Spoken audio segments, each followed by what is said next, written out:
the slaves were taken to America, I pictured them in my head kneeling down, holding on to soil. And you know you can't grab soil. Holding on to soil, telling soil, this thing makes me emotional. Telling this soil, please hold me back nisiende. Don't let me go to America. That is what our forefathers did. But they were yanked out of this place and taken to America for real, never to come back. Yeah. Now they were forced to go to America. In the world of today, I see people going to America at you may succeed. What the is wrong with you African people? Habari zenu, welcome again. This is Raia Active episode 6, and today I have a very powerful Rasta Man. In this case, his name is Tafaria Rasta Man. I don't want to go much to talk about him because clearly he can talk about himself very articulately, and is one of the most well articulated men with wisdom I've met in the recent years. And I'd love us to have a conversation with him to try and understand things the way he understands them. Habari yako Ras? Poa sana mambo. Ni upo mzima? Uko mzima nashukuru. All right. Asante. Now, without even talking much, kumekuwa na stuff mingi sana zinaendelea country. How do you feel? There's so much that is happening. Uh-huh. And what I know for sure is chenye kina happen huku nje ndio kina happen huku ndani. Yeah. So kauna feel kuna stuff mobs na happen huku nje. So it's both spiritual and mental and iko tu hapa and physical.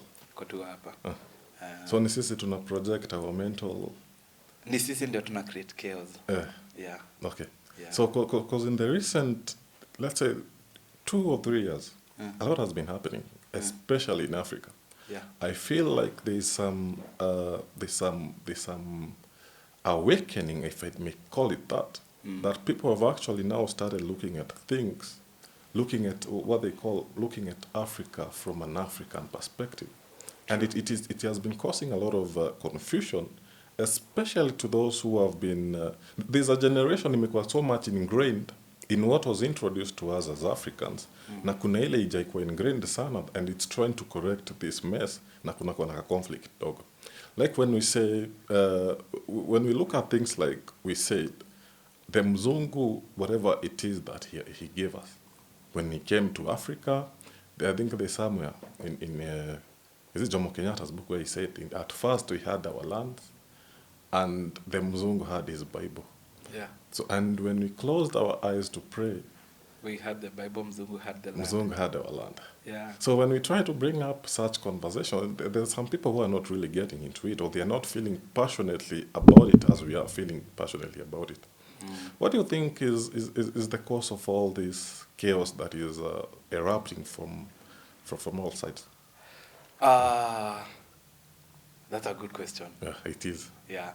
Now, mimi vile naangaliaga hii stuff, na yonanga in the aspect of number one, why did this man called Mzungu decide to colonize Africa? Yeah. Number one. Now, what is colonization? Colonization inatokana na jina colonize. Yeah. Ku make something your colony. Make it your colony. Yeah. Now, if we look at the natural world that we live in, there is one animal that is very good at colonization.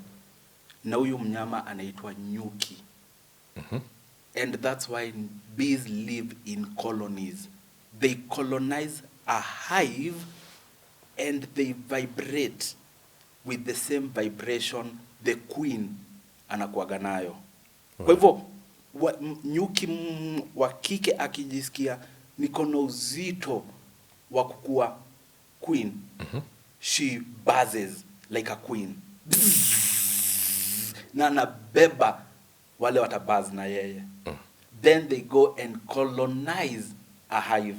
Ushaiona hikyo kinaangukianga mti puf. Yeah, I've seen it. You've seen it? Yeah. They are usually looking for a hive to colonize. Look, before we even go far, there's some rumor I hear. Ushaona mtu ameiba pikipiki alafu ati ameekelewa nyuki. There was a rumor that what actually happens is the one who has stolen the nini anakuanga ameshika queen, and then the other bees follow. It could, yeah, it could be. It could be. It could be because the hive, you buzz, not the same vibration. Oh. That's why honey will never go bad, because honey has been made na vibration in this world. Now honey is God food. Honey is food that will never, ever, ever, ever, ever, ever, ever go bad. We found honey in the tombs in Egypt. Yeah. Yes, ilikuwa imecrystallize, imekuwa mawe. Yeah. But put it out in the sun, it becomes honey. Taste it. Same tu kama ya saa hizi. Now, bees buzz zikitengeneza honey.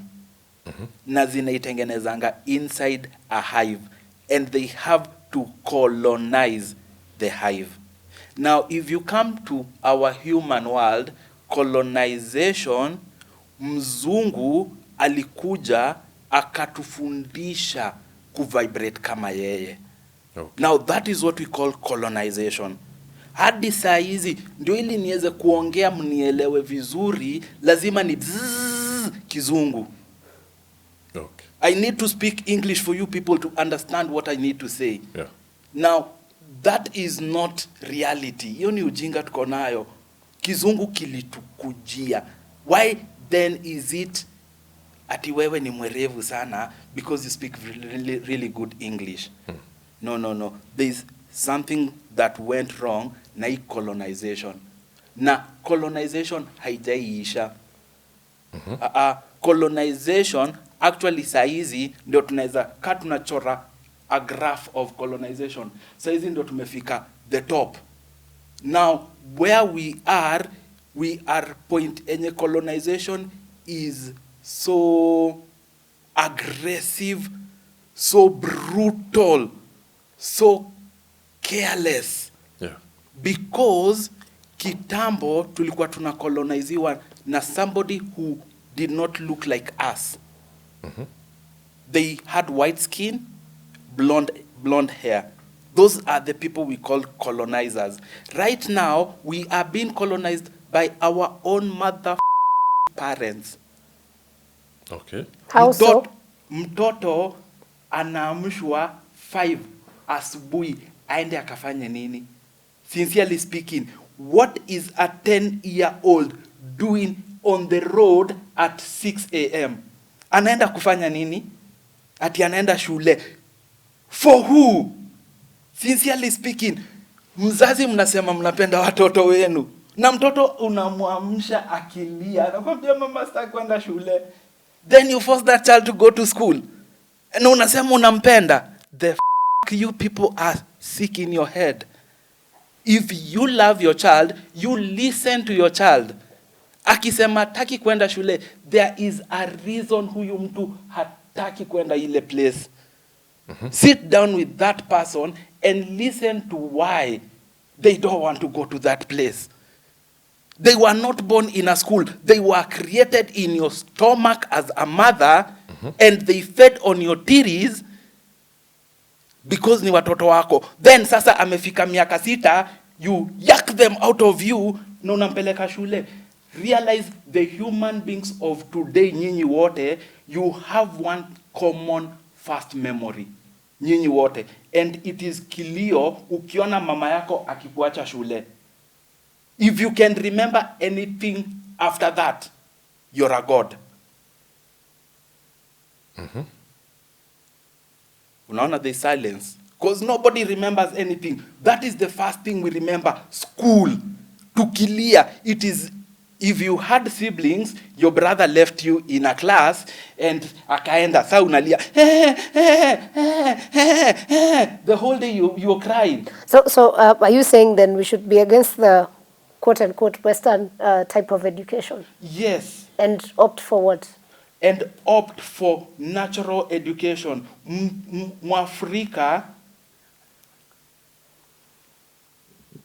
Mwafrika hakuwa anampeleka mtoto wake shuleni. Ukisikiza Kiswahili, mwalimu analeta elimu. Mwalimu, elimu. Hizo zinapelekana. Sawa? Now, kwa Kiafrika, shule haikukuwa institution. Shule ilikuwa ni life. You grew up, and if you wanted to become a doctor, tunakuambia, unaona ule mzee pale? Huyo daktari. Nenda ukakae na yeye, become the apprentice. Atakufundisha kila kitu. If you want to become a blacksmith, unaona ule mzee anagonganga chuma? Nenda ukae na ule mzee anagonganga chuma. Atakufundisha mbona chuma inagongwa. Na ukienda hapo unamuuliza, kwa nini unagonga chuma? They did not know why. They knew they need to do it. Anakuambia inagongwa mpaka ikuwe nyekundu. Eat it until it turns red. Then it is ready. And that is how you pick that information. Tunaendelea tu. Nobody went to school. Wouldn't you agree that at some point this would have also progressed to some... No.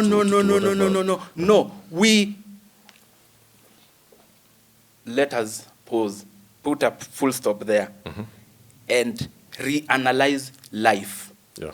Okay? Human beings are made up of 3 elements. 3 elements that make up this world. You eat food that comes from matter. Now that is earth.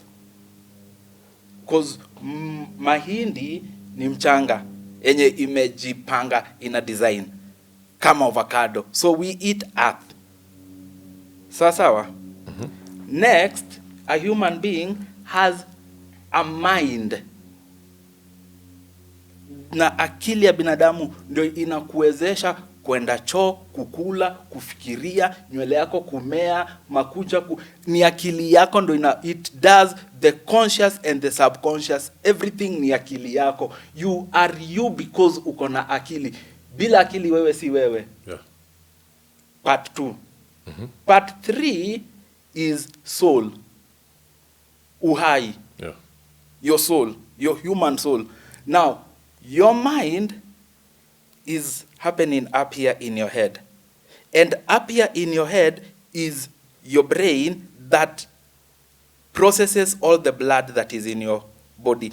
The reason you have a heart is so that this can pump blood to this head. That's the only reason. Aka kitu ni kupiga hii damu ipande ikuja hapa. Ikifika hapa, hii damu inapigwa stima. Electricity. That's how you're thinking. Nasema kazi ya roho ni damu. Kazi ya roho ni damu. So essentially you'll be saying it's when you're talking about things like love, it's all in the mind. When you think, where do you feel your thoughts coming from? Do they come from here, or do you feel your processing happening here? To be honest, I don't feel anything. I think it's more of a... I've tried to analyze it and realized at some point it's not me who reveals my thoughts to myself, but my thoughts reveal themselves to me. Sa ile umeenda kulala bro, unasema nilikuwa na mrasta ni cheesy yo. That conversation ina happen wapi? Okay, that is in my head. Thank you very much. Now those are your thoughts.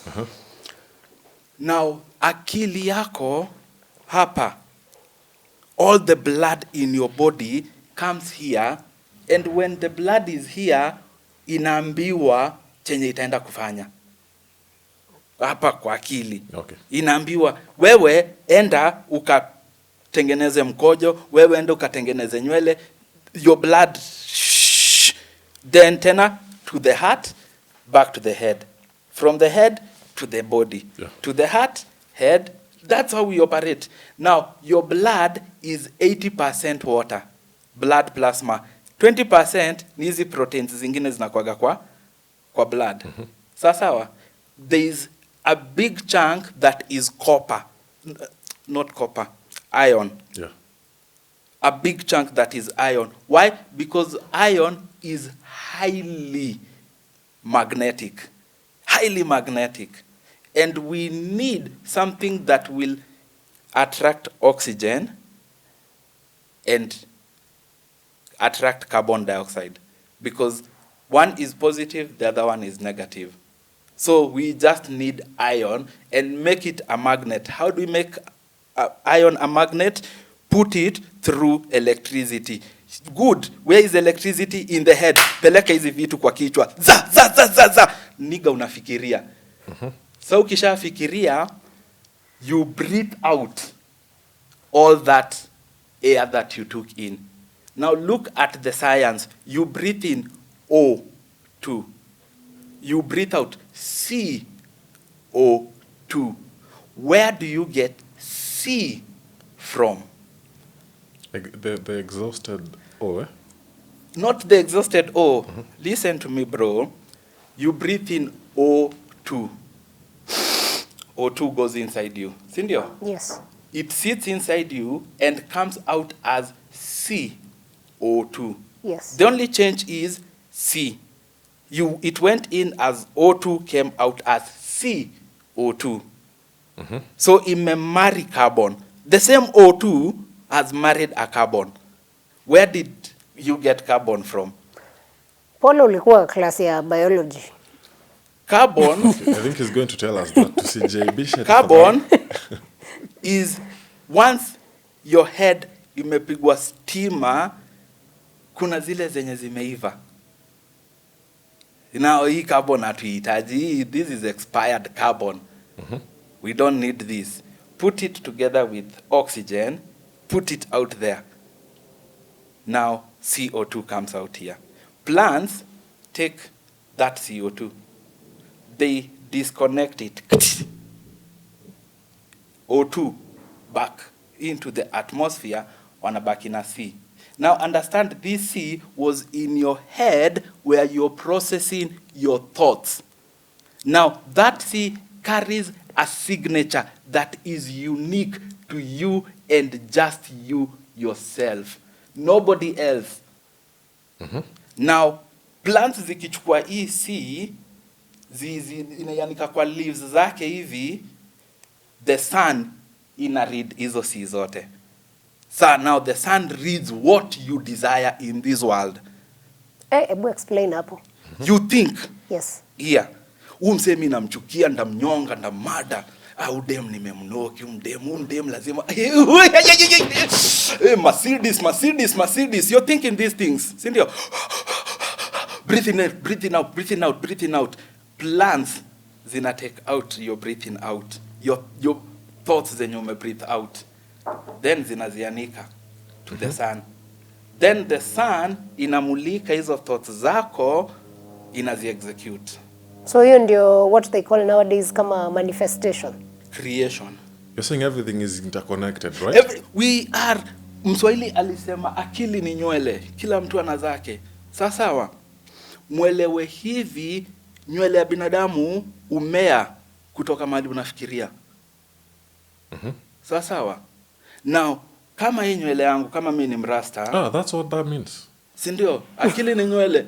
Nywele inatoka kwa these are your thoughts. This is once you've finished thinking, what does your mind do with your thoughts? What does your body do with your thoughts? Sasa kina bien kipara kunaendaje huko? Akili ni nywele, kila mtu akona zake. Yeye si ati hameangi nywele. Amenyoa. Ni kunyoa, si ati hameangi. Akona kipara? No. He chooses to clean shave. What he was not born bald. But people go bald. Yes, time. People go bald. That is nature reducing your thinking process. Na uangalia watu wazee wanafikiria kidogo hivi, unasema mtu alizeeka. But it doesn't make sense because unasema mtu alizeeka kwa sababu nywele yake imepungua, reasoning capacity yake imeishaisha. Yeah, there was a science we were doing, and we realized some of the things that are causing maybe mortality rate in increasing years, chances of mortality rate increase when you are older because of things like cell multiplication inapungua.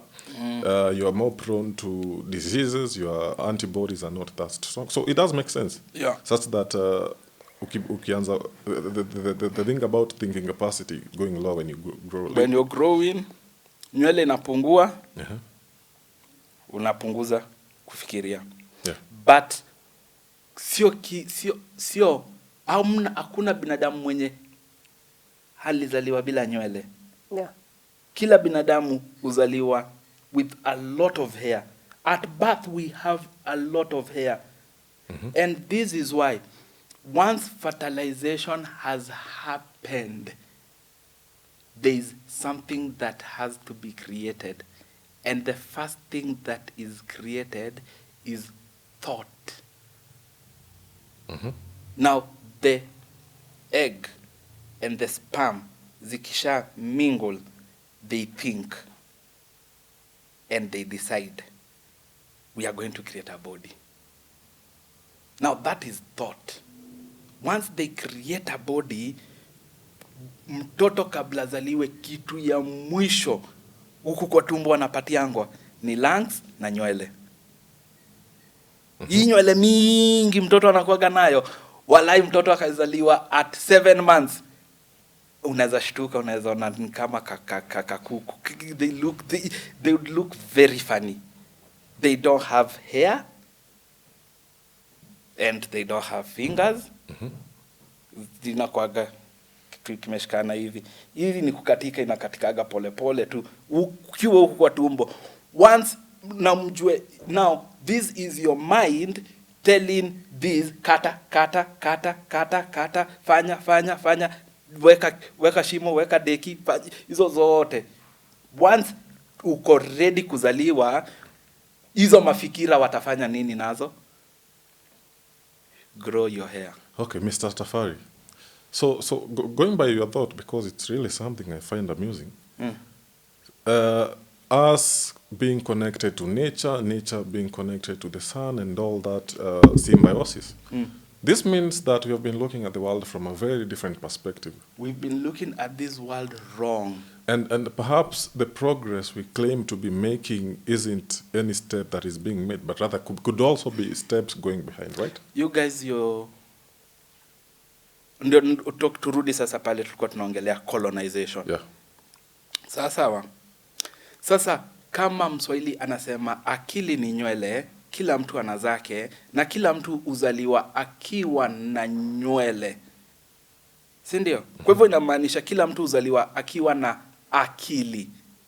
Si ndio? Yeah. Tuna need kukupeleka shuleni tukakweke akili ingine ya nini?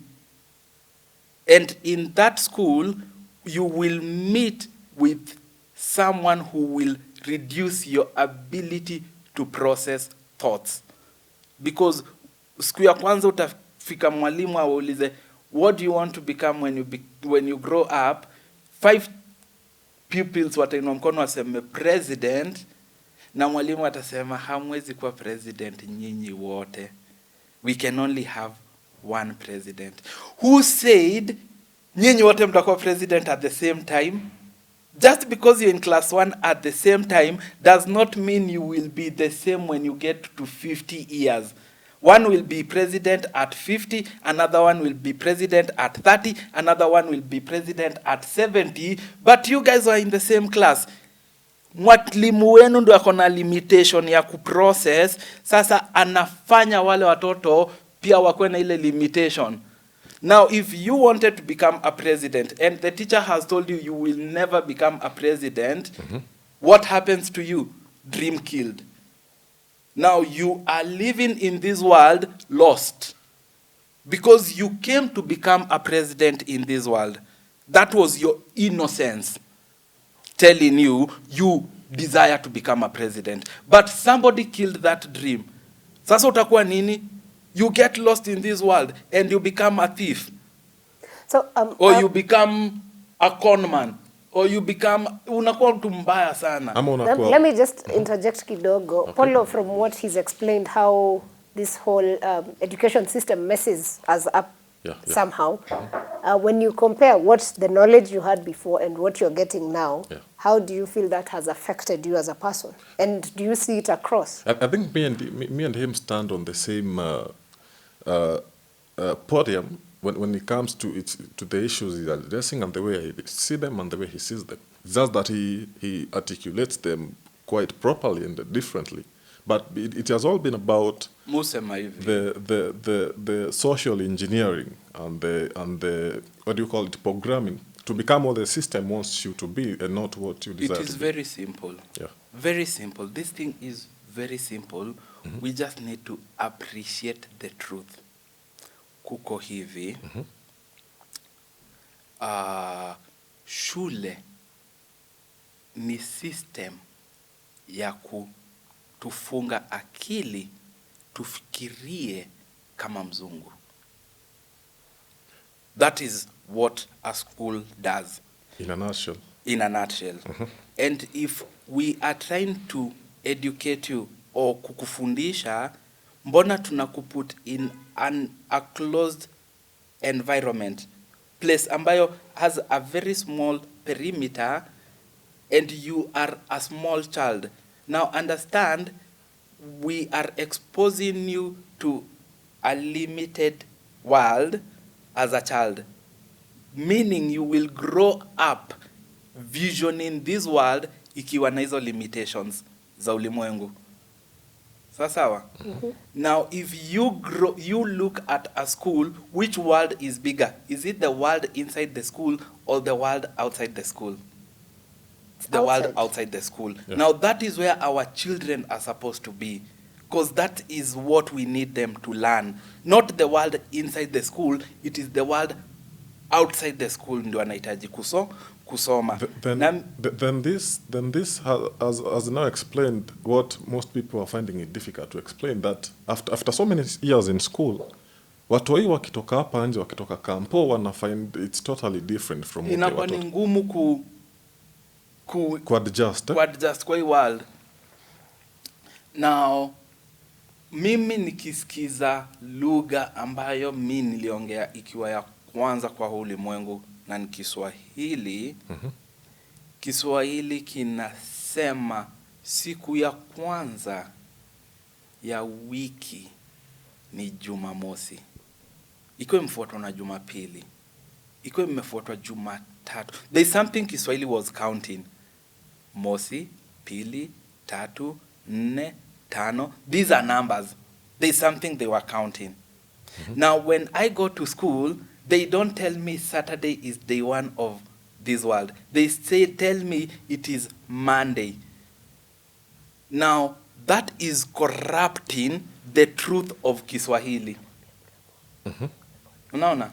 Now if you sit back and listen quietly to Kiswahili and its days, inasema Juma mosi, Juma pili. Now pili is a word that I understand very well, and it means secondary. Shule ya upili, second. So pili is second. Now if pili is second, then mosi must mean first. If pili is second, mosi is first. So Juma mosi is Juma first. Then Jumapili is Juma second. Then Jumatatu is Juma 3, Juma third. Jumanne is Juma 4. Jumatano is Juma 5. Alhamisi kidogo haina sita. Tunaruka, tunaenda Ijumaa. Sawa? Yeah. Now there is something Kiswahili is counting, and it is the name Juma. Juma mosi, Juma pili, Juma tatu, Juma nne, Juma tano, Juma. It's still Juma. Like this is Juma. Now I sit back and I ask myself, now there's a weird connection, there's a weird thing that happens in my head. I speak to myself and myself speaks back to me like on a phone call.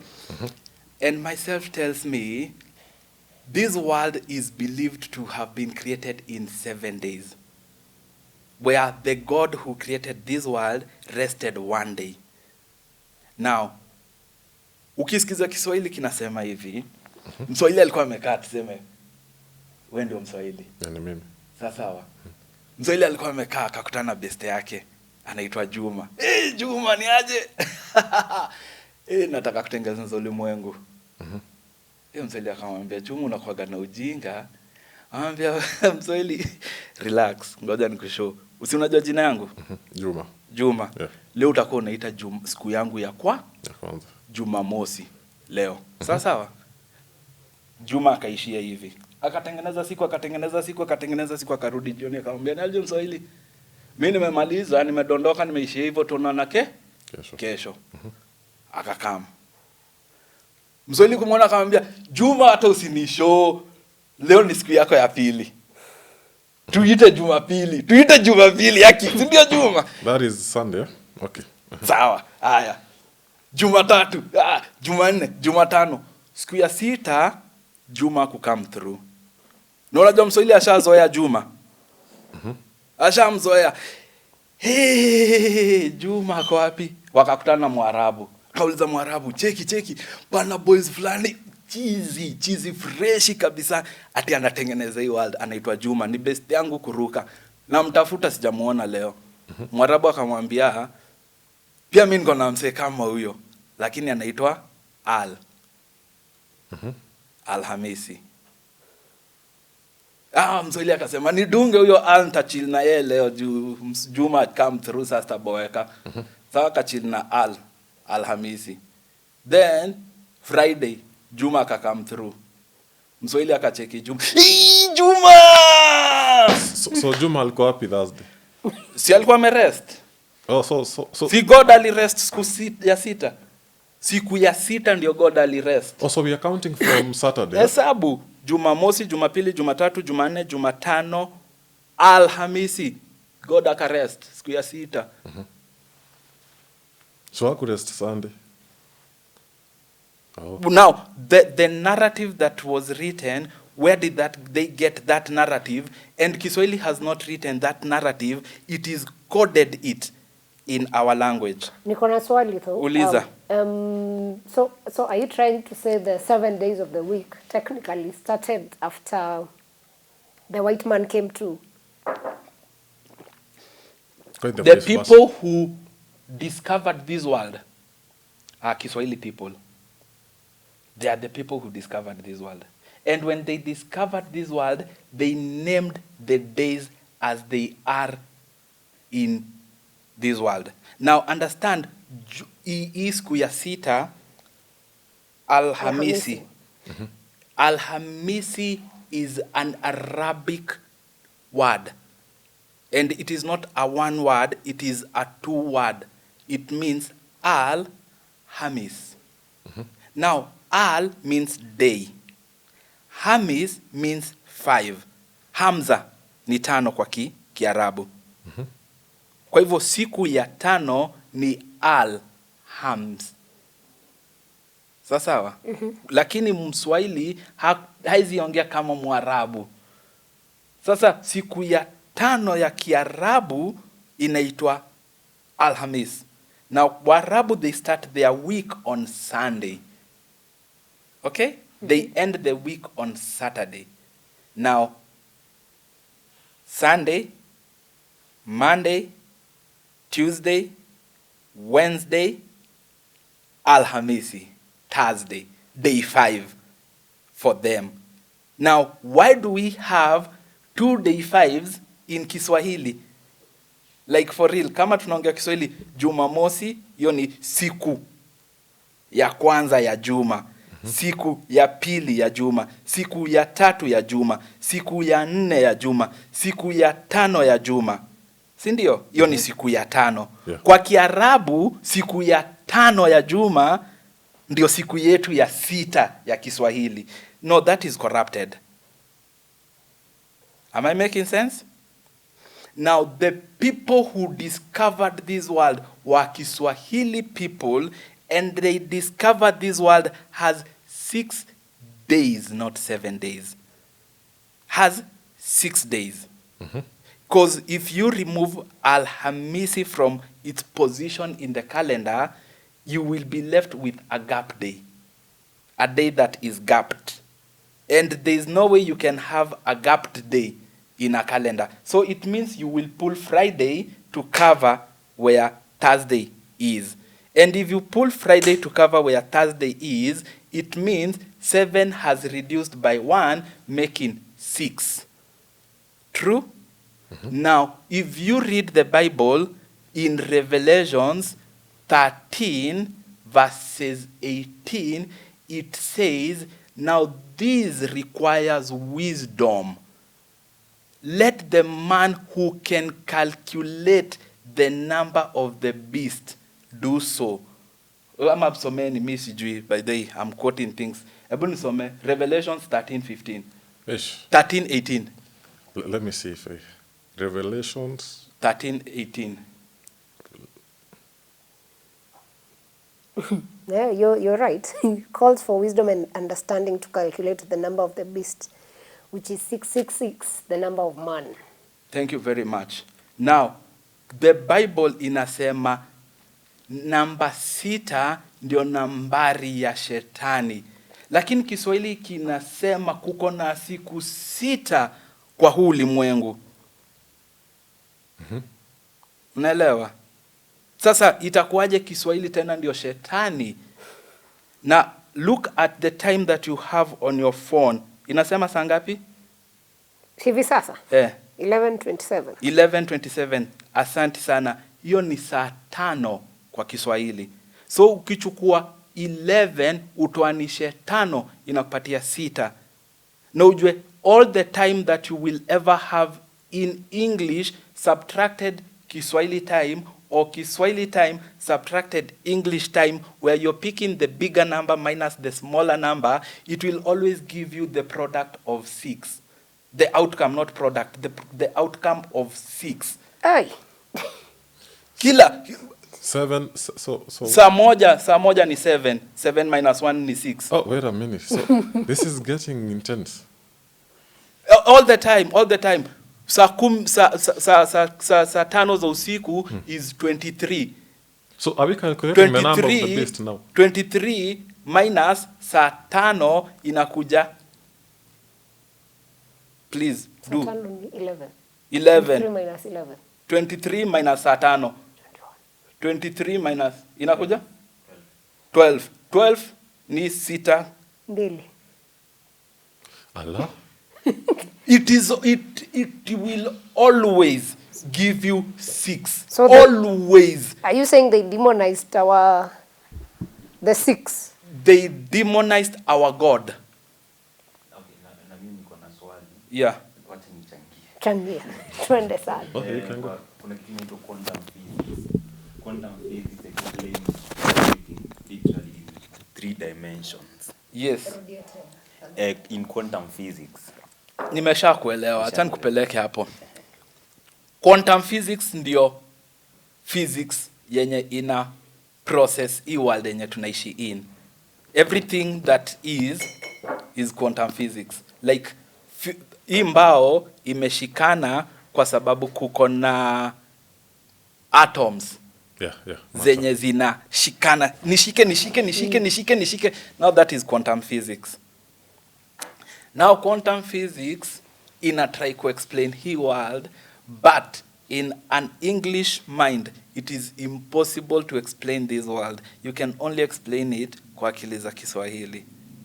Kwa sababu number 1, elewa ulimwengu huu mwenye tunaishi, tunapelekwa shule, tunafundishwa kuwa sisi ndio tunazunguka. Sisi, the earth ndio ina rotate. Yes. Sawa, rotate, revolve, all those round things it is doing. Sawa. But in the natural world, we don't see Earth rotating, we see the sun moving. Sure. Now that is natural. You don't feel Earth moving, but you see the sun moving. Sincerely speaking, what is moving? The sun. Thank you very much. Not Earth. It is the sun that is moving. Sawa.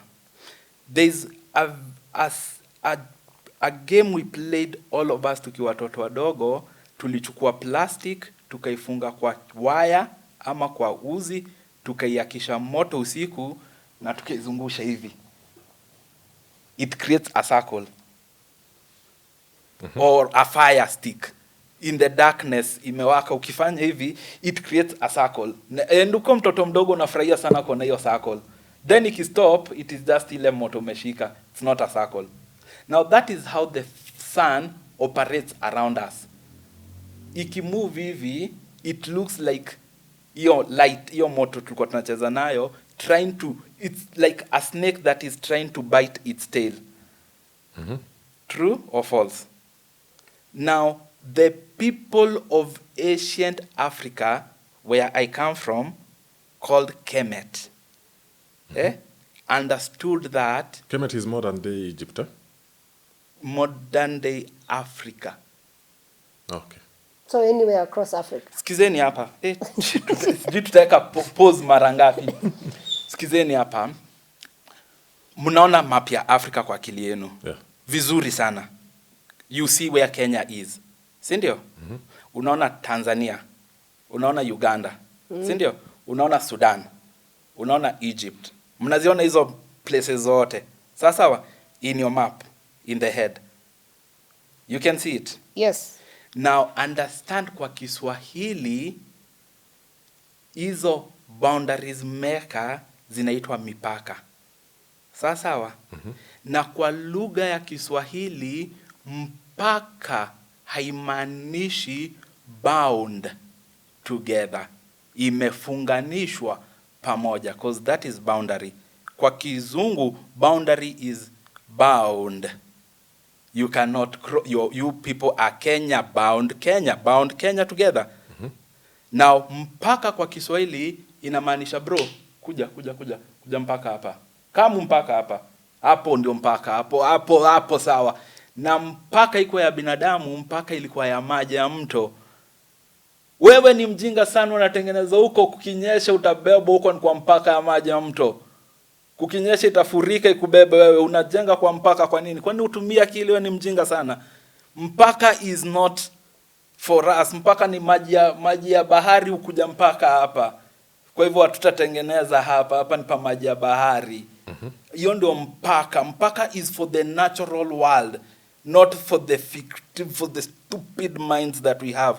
Now understand, all those boundaries mnaziona, they are put there na pencil. Kwa sababu tulienda shule tukachora na pencil. Please chukua raba uzifute. Fute hiyo boundary. Kwanza unaona pale Kilimanjaro. Ushaiona vile kana umangwa hivi. Futa hiyo boundary ya hapo kabisa. Futa hiyo boundary, futa kabisa. Zifute. Realize Africa has no boundaries.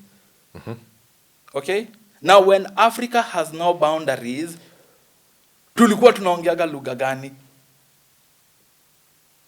Because it is not Kikikuyu or whatever language people in Congo speak.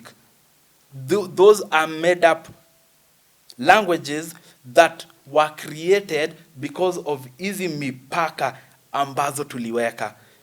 Now understand, nimewaambia Mswahili ndio alicreate huu ulimwengu. Juma. Sawa? Na Waswahili wakamrespect huyo creator wao Juma until they named the days of their natural world after him. Na mzungu alikuja na akatucolonize na akatupeleka darasani, and the good thing is hakuwa anapeleka watoto wadogo, alikuwa anapeleka watu wazima darasani, akiwapiga ndio awafundishe. Na watu wazima walikuwa anamwambia no, the week does not start on Monday, the week starts on Saturday. Na Kiswahili tutakwamia hapo, because if mzungu wanted ange move Jumamosi ikue Sunday. Like tungeita Sunday day one, Jumamosi. But there's people who refused to change that in Kiswahili. Now those are our forefathers. Now those are the people who wrote Kiswahili. And they did not write Kiswahili on a wall, they wrote Kiswahili in our heads. For us to remember the truth. You were born with it. We were born with this. Kiswahili is not a language we learn. Kiswahili is a language we unlock in ourselves. Hakuna mtu ashaifundishwa Kiswahili. Unaendanga kufundishwa kuandika. Like if you want to write a book in Kiswahili, that is why you go to school. But if you want to communicate, you don't need to be taught. Hakuna mtu anakufundishanga Kiswahili. You just you sit with people, you unlock it. It is in us. So the people who created this world are gods. Mi usemanga hao Waswahili hao ndio God. Na kuko hivi, they observed this world. And the natural world, tuki-observe, there is the sun, there is the moon, and there is earth. Those are the three bodies that any human being is supposed to see na natural eyes zake. You see earth, you see the sun, and you see the moon. Now, three things make up a human being. Quantum physics. Three things. Now, earth, moon, and sun ndio kila kitu. Now, that's why we have a body that is stuck to earth. We have a mind that is stuck to the moon. And we have a soul that is stuck to the sun. Let me explain this. Your body can never leave earth. It is impossible for you to leave earth because you are earth and earth is you. You eat from earth. You drink from earth. You breathe from earth. There is no existence of you without earth. That is your body. True that. Your mind, nilisema, 80% of your blood is water. And your brain is filled with blood. Now, on earth, water follows the moon. That's why we have tides. Yeah.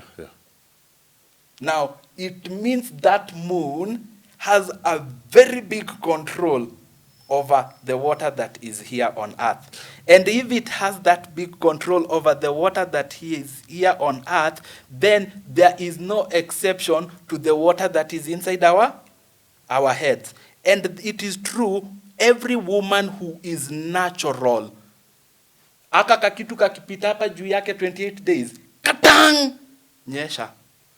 28 days. The moon, na kunyesha.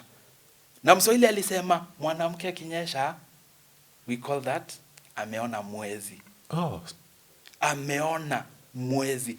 In another African tribe, I know they call it the flower of the moon. Period.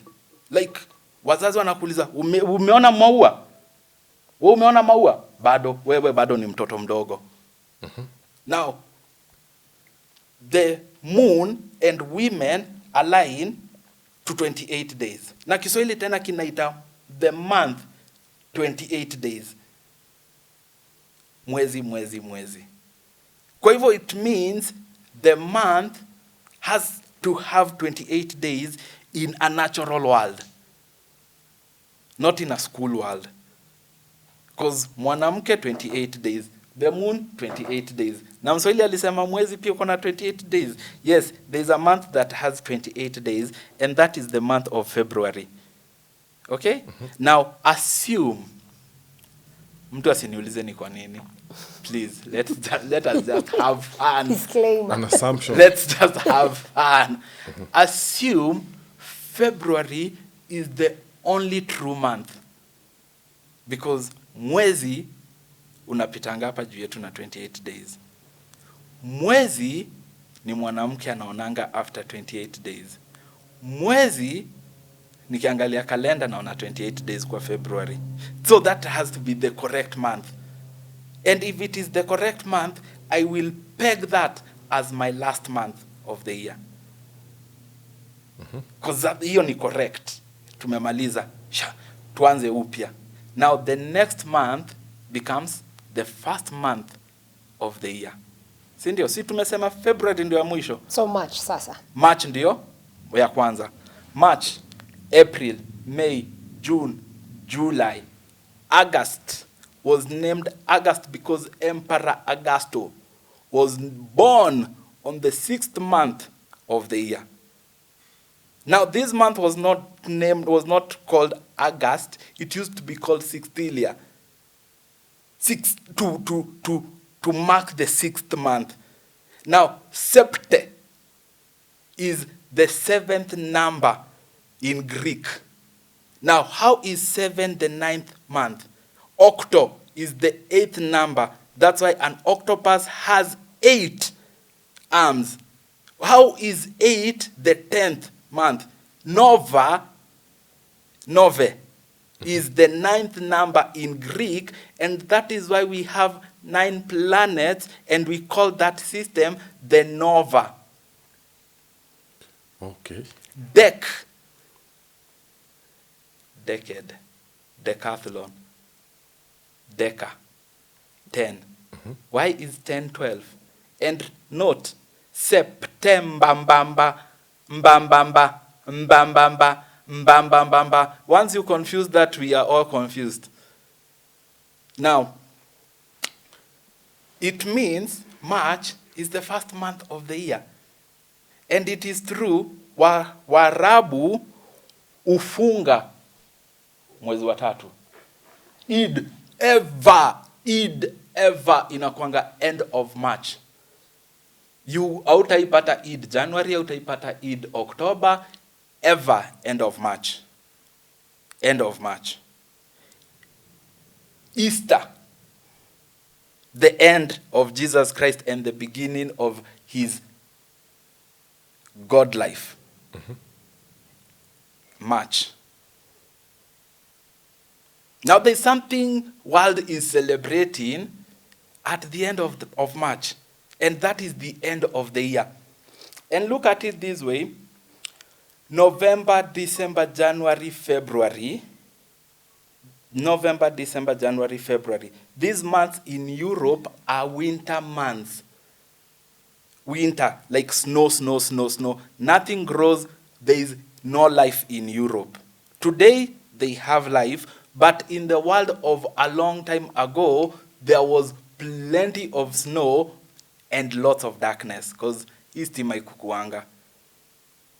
Now, that marked the darkness of the world.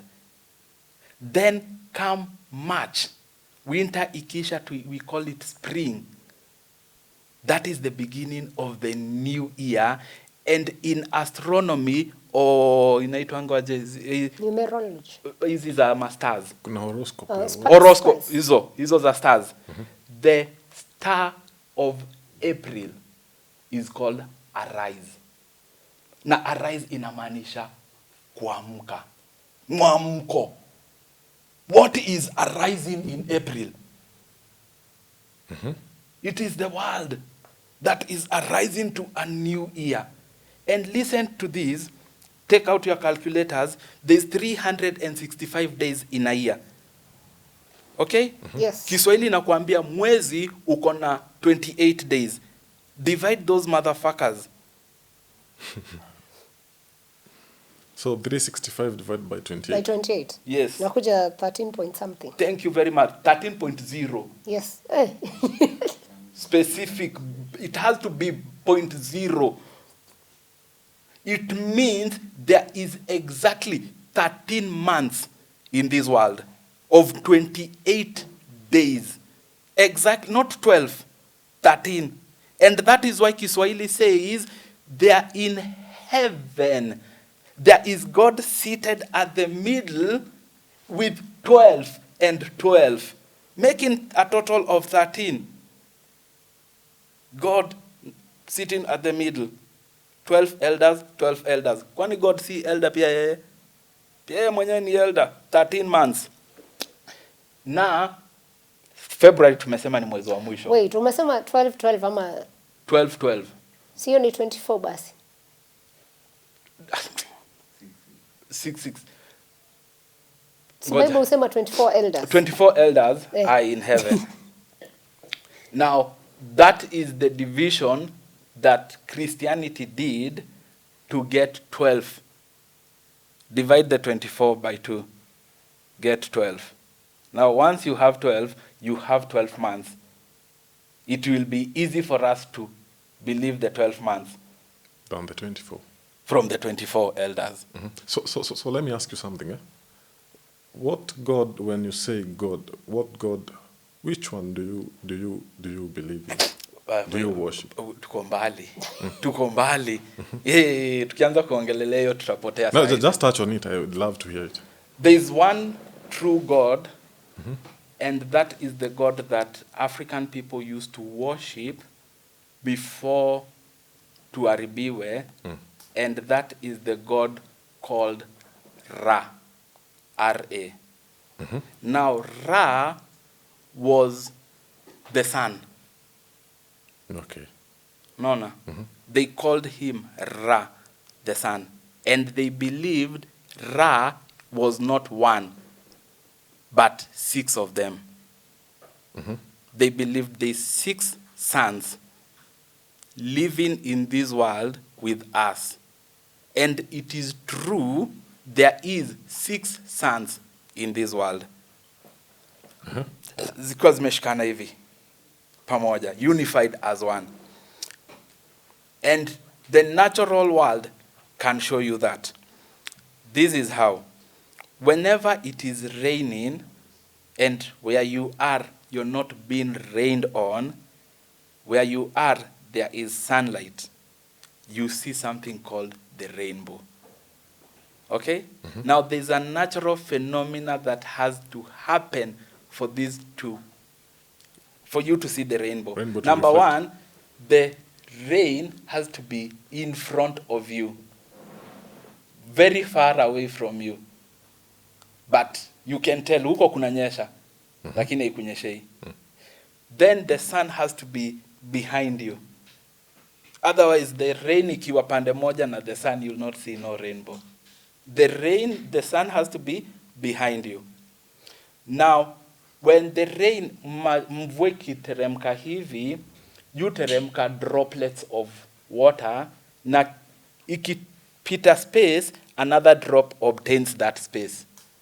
So, technically what the rain does, it creates a liquid mirror in front of you. Yeah. That is clear. From the sun rays, huh? No, the water. I'm not even talking about the sun. Yeah. I'm talking of the rain in front of you. It is actually a liquid mirror. Ni maji inamwagika hivi, lakini tunamwagika tu drops twingi, but kila mahali, everywhere there is a drop.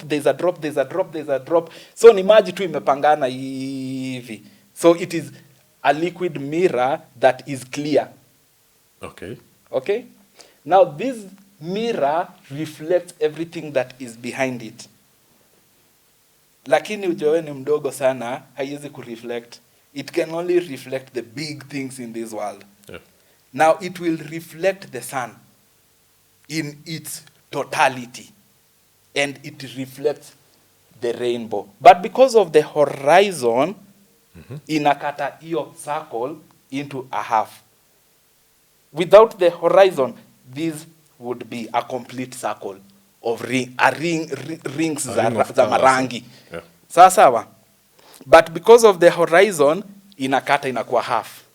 True? Tunafollow? Yeah. Now, that is the reflection of the sun.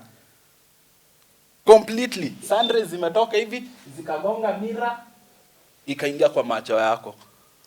Period. Now, how many colors are in the sun? In the rainbow?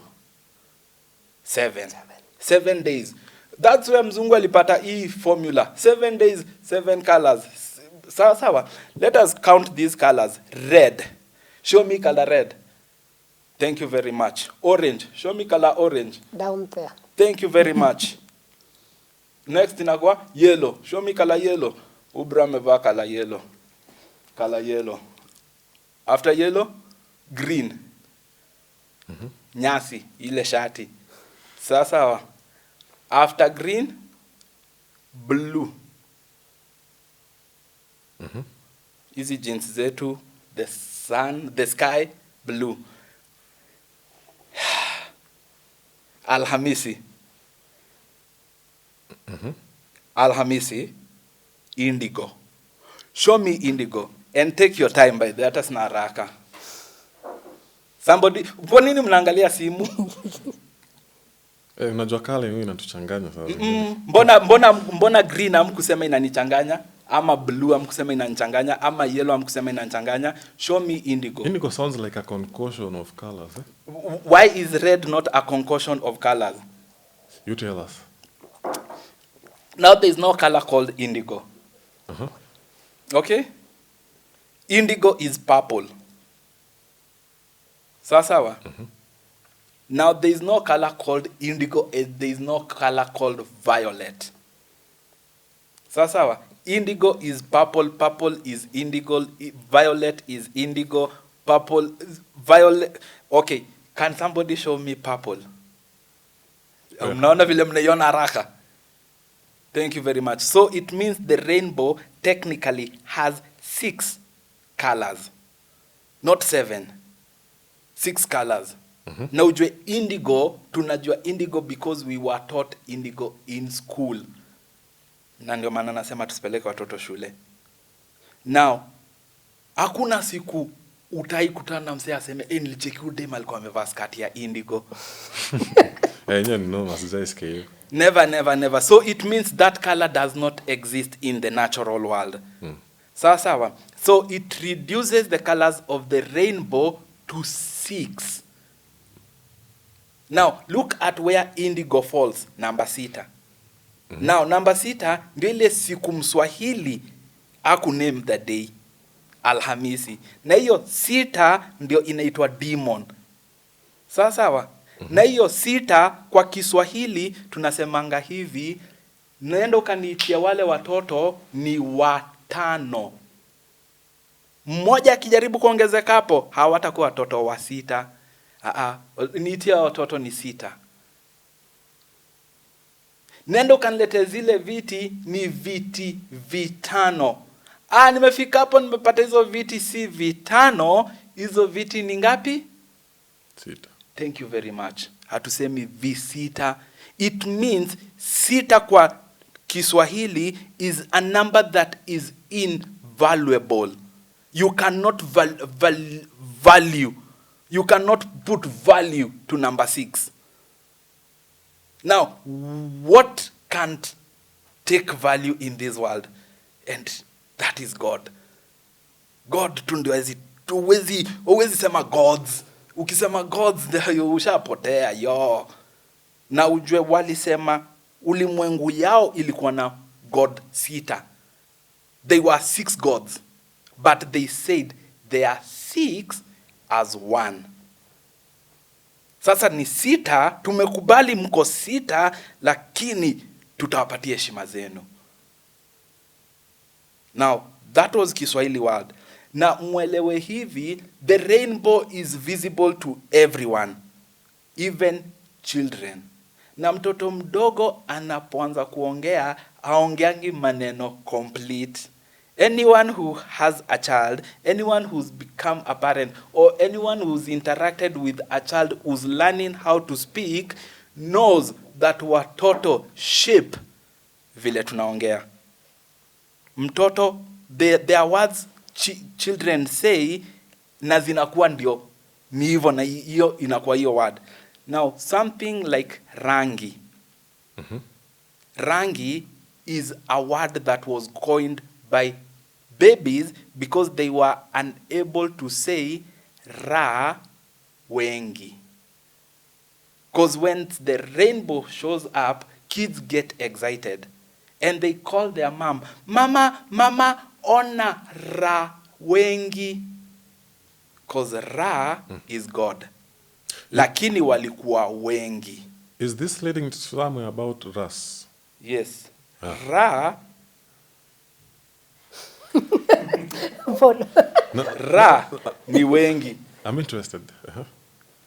Mtoto akiona rainbow, of course the excitement ataambia mama yake, mama, mama, ona ra wengi. Lakini haizi toa hiyo word yote. Atasema, mama, wengi, wengi. Okay. Then wazazi wakaanza kuisema rangi. Rangi. And that is where we got the word rangi from. Ra wengi. And when these people used to worship Ra, they believed Ra, the sun, God, used to live down here amongst us. And they said that is R-A-S. One Ra up there and another Ra down here. Two of them Ras. Okay. I see. Sawa. Now Ras means God with us. The sun with us. Sawa. Na Kiswahili kinasema huyo God alikuwa anaitwa Ra, anaitwa jua. Na jua inamaanisha knowledge. Sawa. Na unapojua unasema nina jua. Like I have the sun in me. Oh. Now, if you have the sun in you, it means Ra lives inside you. And if Ra lives inside you, then you become God with us. Ra is in me. And when you are Ras, Mrasto sema, a Rasta man never dies. Because God never dies.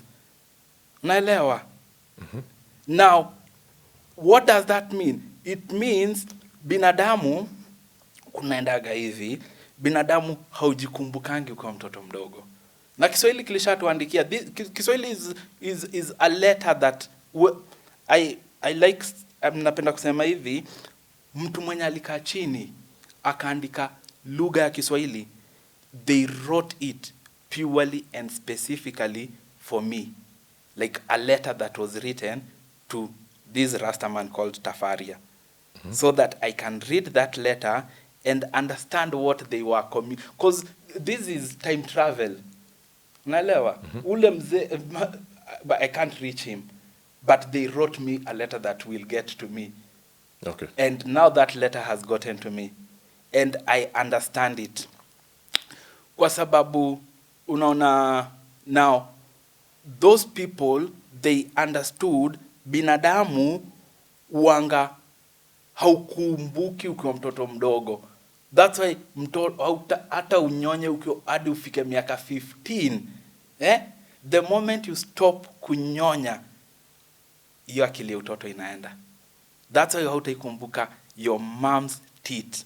Matiti ya mama yako kwa mdomo yako. You will remember ukinyonya vidole.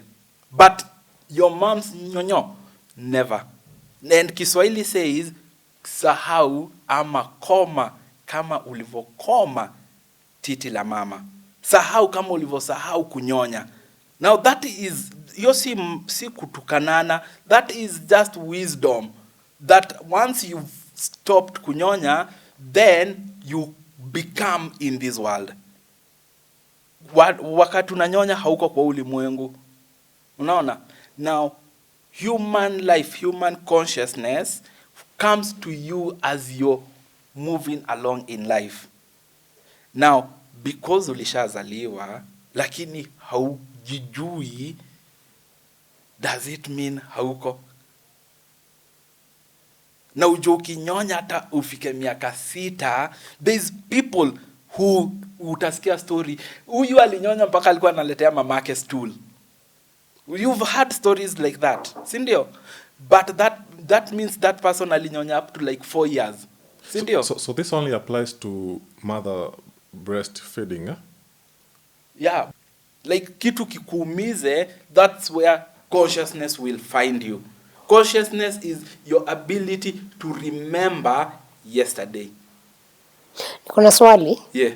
As Polo, I'm sure you're almost ending it. Yeah. Kuna kitu huku explain. Ulisema earth, moon na sun. Hiyo sun haikukuwa. Now, I think ulikatia katikati. Easy story. I think we'll need to do. We'll do another episode for sure, yeah. A few more episodes. Look at it this way. Mnakumbuka vile nilikuwa naonesha kale kama moto tunafanya hivi? Si ndio? Now the sun ikimove like this, hapo ndani kuna mayai mawili. Mayai tena? There's earth and moon. Si ndio? Yes. And the sun moving huku nje. Now the sun looks like a snake that is chasing its tail. Si ndio? Huyo ni nyoka. Sawa sawa. Na the pharaohs of Egypt put a nyoka hapa. Sawa sawa.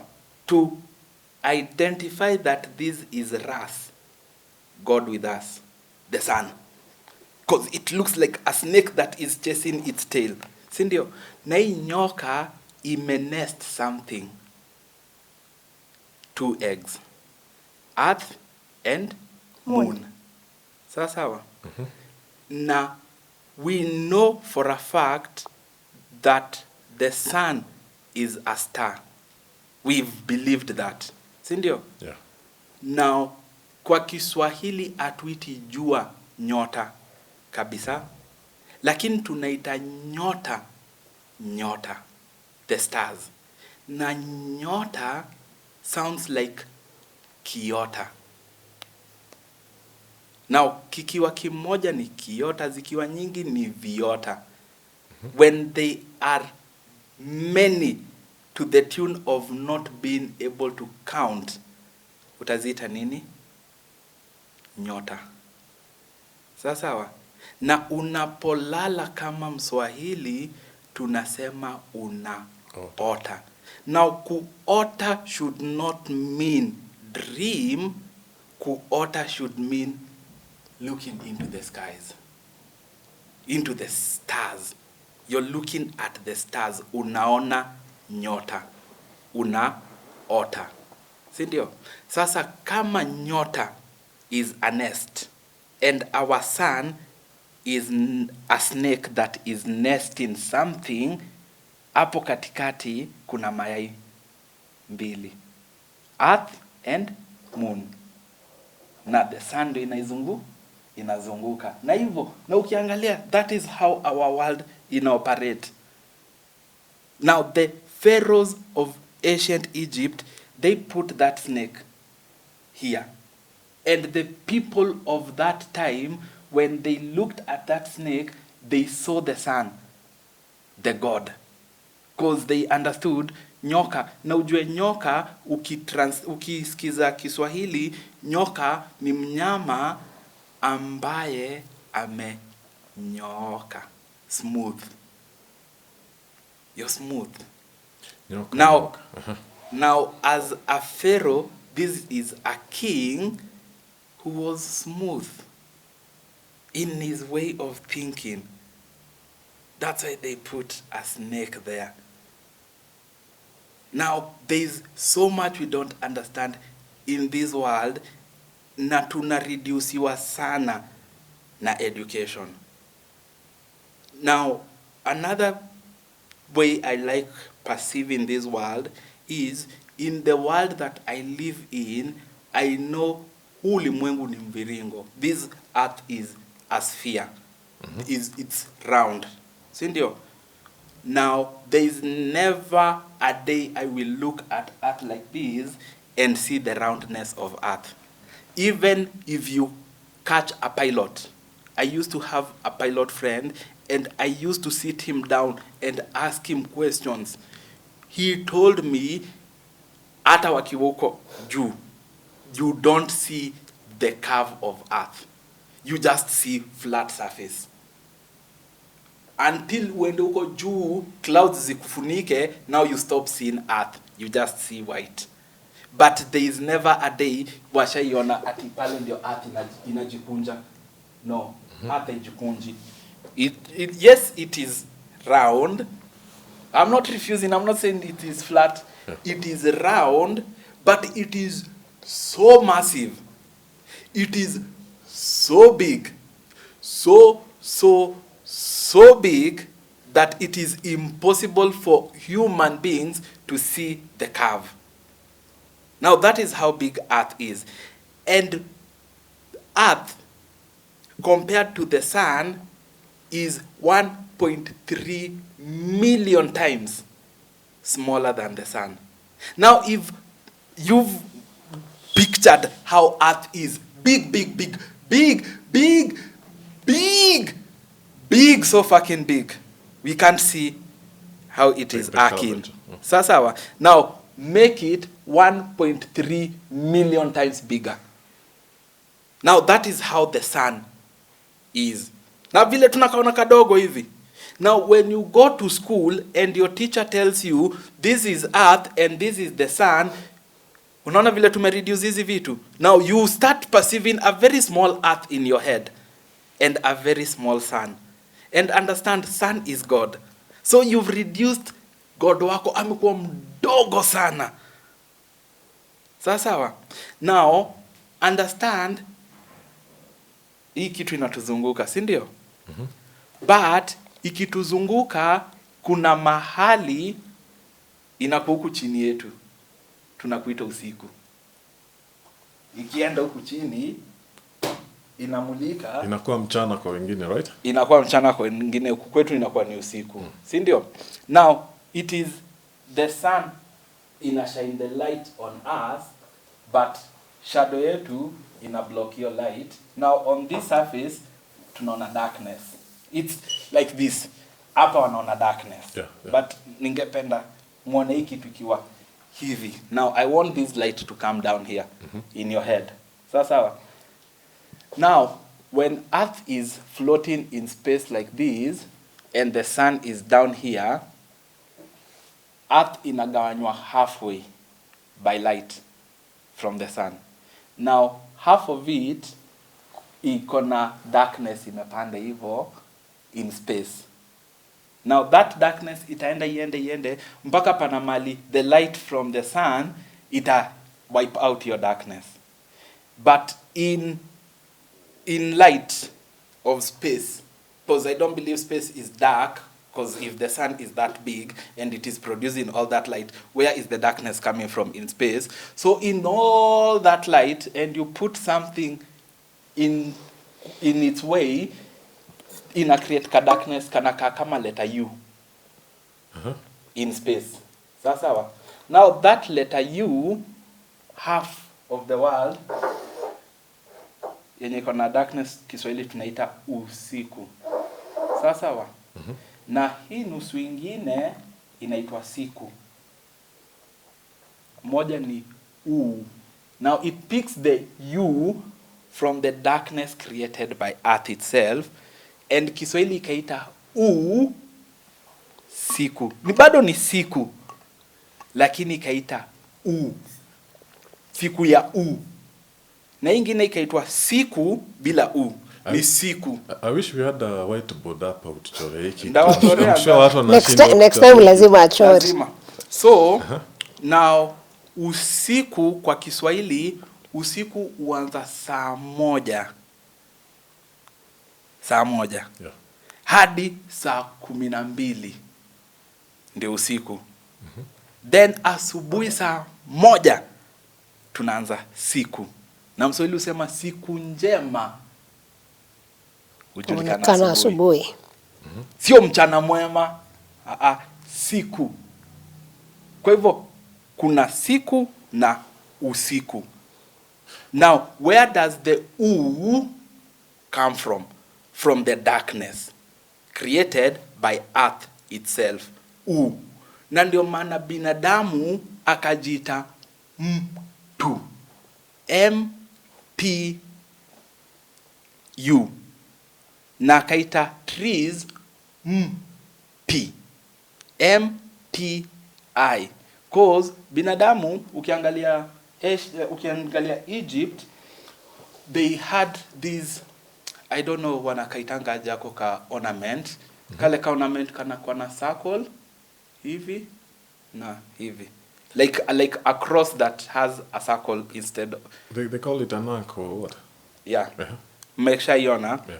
Now that is the depiction of binadamu. Because yeye ni mtu wa siku. Na mti is the opposite of binadamu. Na uone mrasta. Okay. Oh, is this connected to trees absorbing is it carbon at night? Trees communicate with God. That is why Wangari Maathai alilia akalia. You people did not understand that lady, but all our hopes, desires, prayers, and everything, there's only one thing that listens to that, and that is trees. And once they listen to that, they talk with God, the sun. Okay, now just finishing up. Let me ask you in a way you can phrase it briefly. What can Africans do to continue, at least, because the muda mwapita kidogo, but where can they pick up from and try to understand that these things as they are supposed to and not how they are being taught to look at them? I think this is something I've always waited for someone to ask me this question.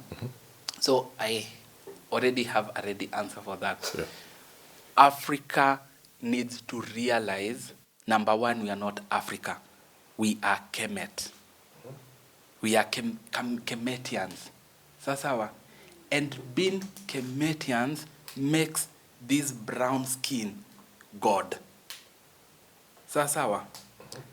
Na tunafaa tujijue kuwa once you step out of Africa, they call you African, not Nigerian, not Tunisian, not South African. They see brown skin and black hair and they say you are African. Hata kama ulizaliwa America, as long as you look like this, you're African. They will call you African American.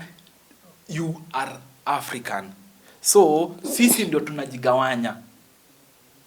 Sisi wenyewe ndio tunajigawanya. The world has already united us as Africans, but we are dividing ourselves. That is number one. Number two, we need to stop taking our children to school. Kabisa tunafaa tuache kuwapeleka shule. Kabisa. Cause we need to wipe out English from our heads. And the only way we will wipe out English from our heads is by not taking our children to an institution where they will be taught how to speak English, but by keeping them at home until they turn 20 years without English. Now, once you turn 20 years without a language, it becomes very hard for you to adapt a new language. Not unless you actually desire that language. Sasawa. Now, once our children grow up and they don't have English in their head, they will figure out a good way to live. But sisi wenye tuko hapa, we are polluted, we are dirty, we are corrupted, we are stupid. Tunafaa tukubali. Sisi hatuwezi rekebisha ulimwengu. Kabisa hatuwezi kabisa. It's taken us centuries of erosion, of speaking a primitive, manipulative, reductive language called English. It's taken as a very... Unasikia vile naongea Kizungu ni kama mimi ni mzungu. What the fuck, man?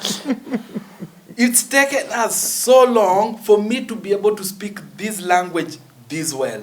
It is going to take us another very long time for us to forget this language. Now, we cannot correct that. The only way we correct that is to stop our children from speaking this language. Kwa nini? Kwa sababu tukimfundisha mtoto kuongea hii lugha, once they grow up, kila mtu you desire to go back home. Our nature is designed in such a way that you desire to go back to your roots. Now, ukifundisha mtoto Kizungu, inamaanisha roots zake ziko Europe. It's something I've seen with most people who have moved abroad. Eventually, they end up changing their... Yeah, you become mzungu. Names. You become mzungu, unakuwa mzungu. Sasa mtoto kama amefundishwa Kizungu shuleni, once they become 20 years and 30 years, they start desiring to go back home. Na kwa sababu akili yake inajua Kizungu, home kwao ni wapi? Europe. And understand, once you get a scholarship, you get A in high school, we give you a scholarship to go to Europe. Once you get to Europe, you become a neurosurgeon, you are employed to serve royalty over there. Kwani huku hakuna watu wanahitaji hiyo neurosurgeon, inamaanisha they are constantly like shule ni kama uteo inachunga the good. Now this is the good human being, Europe, America. These people never ever come back. Ukiniona hapa hivi right now, I would say I'm pure Africa because my mom is Kamba. My dad is American. Your dad is American? Yes. Black American? Is ni Mkamba wa Kiamerika. Here in Ghana. Like his parents went to America. Oh. Yes. So your grandfather is is Black American? My grandfather is Kamba. Oh. Born here in Kenya. But went to... Yes. Okay. Before Kenya got independence. Alikuwa royalty? Aliangukia tu. In the 50s, 40s, the people who interacted with Mzungu benefited a lot. Oh yeah, that's the... Yeah. Now, my grandfather on my dad's side, he traveled to America in the 40s. So by the time my dad was born, America to them was a home. Yeah. Now when he was born and grew up and became a boy, they went to visit Ushago kwao. Kenya. Ushago kwao. Ushago. Then huko Ushago, they met a girl. Now, my father met Demo Ushago. Amnyonyezi. Kamdem kalikuwa miaka 16. Sasa, after 4 days, kijana karudi America. And here I am. Okay. Yes. I've never seen that. Tatujaionana, me na yeye. So, I wouldn't call myself a tribe in Africa because my father is African American. Yeah. By all rights. I have American siblings who I have never met. So my world is crazy, but in my world kuna kitu moja najua ni ukweli, na before mzungu aanze kuchukua watu hapa Africa by force awapeleke America, those people used to cry wakipelekwa America. Like the slaves who were taken to America, I pictured them in my head kneeling down, holding on to soil. And you know you can't grab soil. Yeah. Holding on to soil, telling soil, This thing makes me emotional. Telling this soil, please hold me back nisiende. Don't let me go to America. That is what our forefathers did. But they were yanked out of this place and taken to America for real, never to come back. Yeah. Now they were forced to go to America. In the world of today, I see people going to America at you may succeed. What the is wrong with you African people? Paul, does anybody have... Like, we used to cry not to go to America. Today we dance to go to America. Are we okay in the head? Tuko sawa kweli? Honestly, tulizaneni tu maswali.